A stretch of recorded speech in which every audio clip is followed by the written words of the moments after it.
استقلالیت متاسفانه برای ملت تاجیک به آسانی به دست نآمده است. مردم فکر کردند که صاحب استقلال شدند و در کشوری آرام و آسوده به سر خواهند برد، اما یک باره صدای تیر بلند گشت. تاجیکستان در گرداب جنگ و ناامیدی غوطه‌ور شد. خطری پاره پاره گشتن تاجیکستان به میان آمد. اما خوشبختانه در قسمت هر یک دولت و هر یک ملت و هر یک خلق هست روزی که گویا شروع از آن لحظه تمام تاریخ به کلان تغییر میپذیرد و از نو شروع می شود.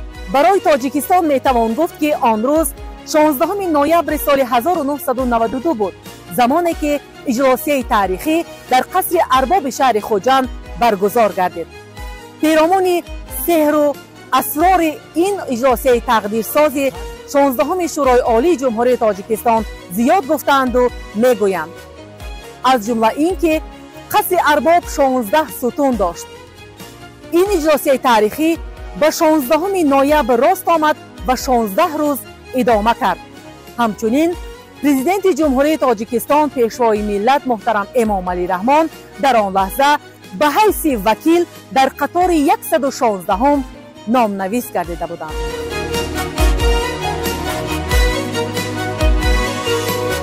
بعدتر همین رقم 16 نشان داد که در زندگی و فعالیت سروری ما و همین طور تمام مردم تاجیکستان فعالی نیک است. در نتیجه اولین سوگندیات‌کنی محترم امام علی رحمان همچون پرزیدنت تاجیکستان 16 نوامبر سال 1994 صورت گرفت. از 16 نوامبر سال 2016 روز پرزیدنت همه ساله در تاجیکستان تجلیل می گردد. مهمترین نقطه آن است که سرور والامقاممون پس از سالهای 1930 16مین رهبر دولت تاجیکستان است. پس با دل پر می توان گفت که آن اجلاسیه تنها یک جلسه سیاسی نبود، بلکه نجات ملت، نفس دولت و آغاز صلح در تاجیکستان به حساب می رود.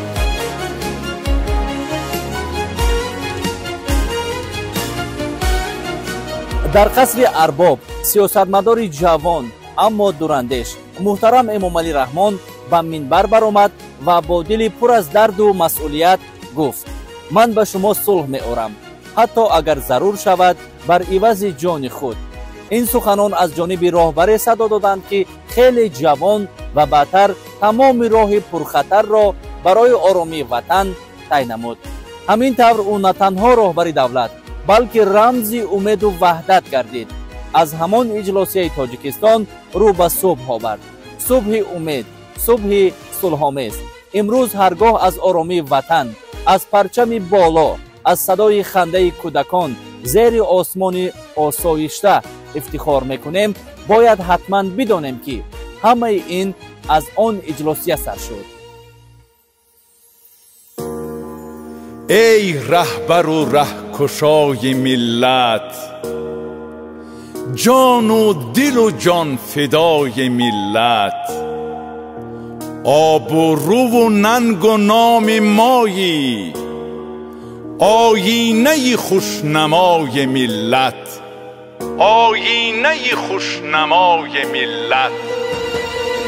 از قبلگاه دعا پیمانی راهی توست، خلق و وطن کنون پشت و پناهی توست.